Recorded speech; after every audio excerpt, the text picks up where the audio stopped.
All right, good afternoon, everyone. Welcome to our webinar series, and I've taken the lead this week as to give Tim a break, and because I'd like to introduce you to a new partner with our business, and that's Lee from Employsure. I've connected with Lee over the last few weeks as I've seen some things going on in the business that started to some help our franchisees needed that went outside the skill set that certainly I've got and other members of our team. So I reached out to Lee and was really pleased with what Employsure could offer our franchisees. So that's the subject of our today's meeting. Welcome, Lee. Thank you very much, Glenn. Thanks to everybody else. Yeah, so as I've just said, we've started a new partnership, as it's called, and I just want to give the headlines of that to our franchisees this afternoon, an indication of how Employsure can help their business and how the partnership works. So what I'm hoping you can share, Lee, is really the core client base for Employsure and what the main value add you can bring to a business owner is. Yeah, thanks, Glenn. So I guess as a background, Employsure, we're the largest provider of workplace relations advice in the country. That term, workplace relations, incorporating all of that fair work, HR, employee management side of business, but also everything relating to safety too. 30,000 plus different businesses using our services across Australia and New Zealand. Yep. The majority of our client base are that SME marketplace, small to medium businesses. We work with startups who don't have even employee number one on the books right now, and some much bigger businesses too. Sure. And so we're there to support and ensure that you're fully compliant, that there's support in place to deal with whatever may be happening. But I guess our service, and I know today is very much about the partnership as opposed to any paid for services, but our service is about ensuring that we're proactive, that we've got good employment contracts, we've got good safety systems, that our clients have access to the advice as they need it. Sure. And it's that advice I really want to dwell on today, Lee. So if a franchisee connects with me or is thinking, I've got an employment related issue that I need some clarification for, our partnership means that the franchisee can phone into a free advice line and get free verbal advice around employment related matters. Is that my correct understanding? It's exactly right. Yeah. So as a partner now, any one of your base can pick up the phone, take as much verbal advice as they need. There's a 1300 number and a unique reference code, which I understand you'll obviously be sharing with the network. Yeah. The idea is we're just there to give you good general guidance and support on whatever those queries might be. So whether you've got an anti-vaxxer or you wanted to check a pay rate or whatever those issues may be, pick up the phone, take some guidance. Yeah, all right. So that free advice line's not something that's open to everyone in the business community. That's unique to our franchisees because of our partnership. It's absolutely something that's set up as a partnership. There's a unique reference code that would need to be quoted that would identify them as part of the network, and yep, which then enables them to seek that advice. Yeah, absolutely. Yeah, great. All right. And the typical sorts of things that, say, over the last month, what jumps out in your mind as, say, something you've been able to help, say, a builder with an employment related matter, without giving us the specifics of a particular business, but what sort of things have you seen recently? Look, most recently, COVID related, vaccines, anti-vaxxers. We're dealing with a lot of questions and queries around that. Is it mandated? What if we've got people that are refusing vaccines? How do we run that process? The big risk is that if that's not managed well, you've got the risk that an employee then goes off and makes a claim for unfair dismissal, or probably more likely discrimination type claims. Yeah. Look, construction makes up our biggest industry base, but not exclusively, but we have more in construction than any other business. Right. Mm. Yeah, absolutely. Construction and the trades. I mean, we've got the rabbitohs and retail, and we've got clients in every industry you can imagine. But yeah, construction and the trades makes up the biggest industry base. Mm. Interestingly, with COVID, there's a real crossover in relation to safety. So what we're looking at is, if the government haven't mandated the vaccine, what measures can you take to show that you are doing everything you can to keep those individuals, your clients and other people safe. And so this is where running a risk assessment to look at alternatives would be important if it's not been mandated. If it's been mandated, it makes the process a lot easier, but there would still be an expectation under Fair Work that you follow a certain process that would lead you to an outcome. And if that is the termination of that employee, it would be important that that's been documented and you've followed those steps.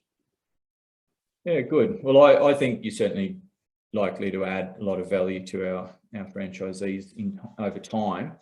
I understand if they pick up the 1,300 number, they're obviously not going to be speaking to yourself. They're going to be speaking to your representatives that support the business owners. But you will also be connecting with our franchisees from time to time. Certainly initially, I'm hoping you'll speak with each of the franchisees. That's what we've agreed. And then annually, just to check in around employment-related matters and compliance. So for everyone listening and those on the recording, I've asked Lee to connect with everyone just to do a bit of an audit around our compliance and then to provide that annually. So as a group, we don't have any outliers that maybe don't fully understand their obligations as employers and ensuring we've got compliance in that space. So Lee, you'll be providing that point of contact. Absolutely. Look, and one of the things I would say, Glenn, that we've seen over the years is that, particularly me personally, I've been with the business for 9 years. You know, a lot of the businesses we talk to, you know, it's a case you just don't know what you don't know. And I think we open up a lot of business owners' eyes in relation to what is required of them. And, you know, to go back, you asked that question before about a lot of the queries we take. You know, in your industry, realistically, you can't pay an employee the award rate. There is a modern award that applies that would set out those rates of pay. But in reality, supply and demand says if you pay someone an award rate, they're going to go and work somewhere else. It's not reality. Sure. And so your risk of underpaying those people is obviously low because you're paying above the award rate in the first place.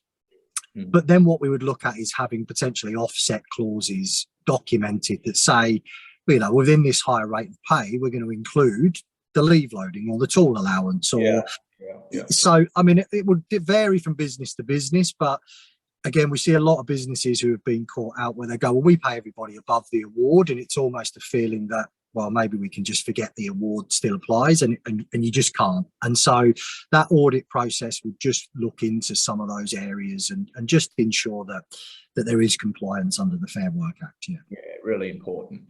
And I've been impressed with your sort of insurance. I know you've got another word for it, but it's like an insurance product where if an employer does find themselves in litigation situation, that you've got some cover to help with that situation. How's that work, Lee?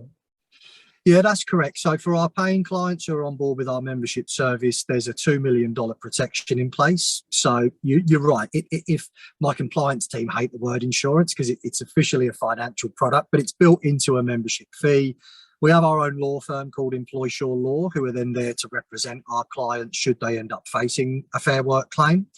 The protection effectively covers all the legal fees, but it also covers the money that person who's making the claim might receive. So, you know, if we end up in the courts and the courts award them compensation, the protection takes care of that for them. Yeah, all right. And that insurance or that product is not available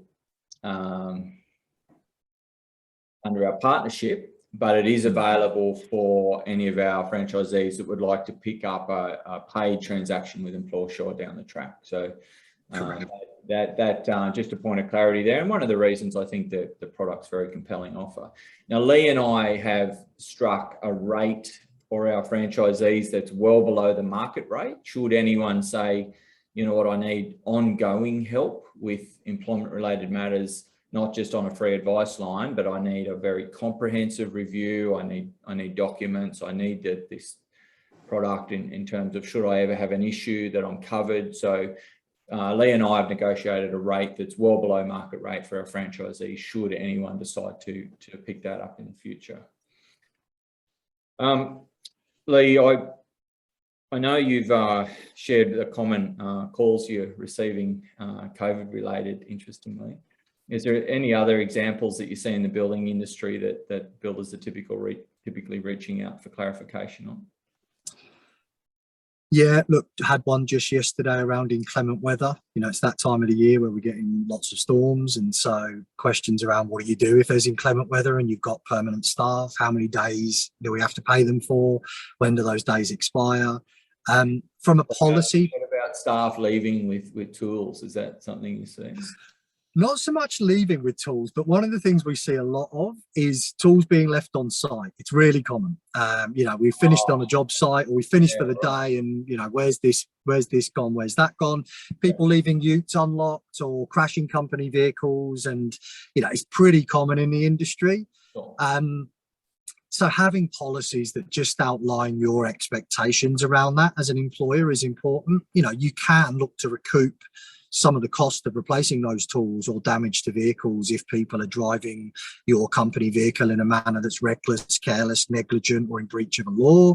You know, if something gets left on site and it goes missing, which is invariably what tends to happen when it's left on site, well, you know, we're going to charge you for that. You know, why as a business owner should we be copying that when actually it's your responsibility to keep the company equipment we provide you with safe and in good working order? And what we find is you've only got to do it once, and that spreads like wildfire within your business, and the individual certainly looks after the tools moving forward, but all of a sudden everybody else is going, okay, wow, these guys take it seriously, and you'll find you're replacing equipment less frequently and you're having less damage to vehicles. And that's just one small area. Drug and alcohol is I wouldn't say common, but you know, sometimes we can find in the industry that Sure. Well, particularly not necessarily on the job, although that does happen absolutely, but big weekend, and you know, the big weekend spills into Monday and someone's coming to work a bit pie-eyed, and how do we deal with that situation is not ideal. So yeah, in the industry there's a lot of stuff around that which is important to have those policies in place to deal with. All right, good, Lee. Well, thanks for the summary. I'm just going to open up for questions now. Has anyone got a question for Lee?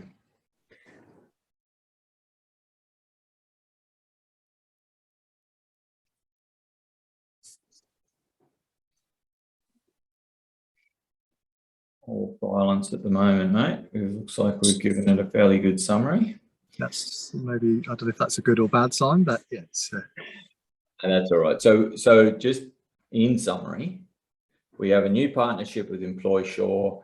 There's free verbal advice available to any one of our franchisees that phones Employsure with a unique code that we'll promote on Workplace for everyone's reference, so that if an employment-related matter comes up, we encourage you to reach out to Employsure. Lee will also be contacting each of our franchisees just to do a check on the status of employment-related matters in the business, if they need any help, that they're clear on some of the requirements. And yeah, we look forward to a successful partnership, Lee. Thank you, Glenn. Yeah, very much looking forward to it. Yeah. All right. Thanks for being part of our webinar this afternoon. You're welcome. Thanks very much. Look forward to speaking to some of the network. All right. Bye for now. Thanks. Bye-bye.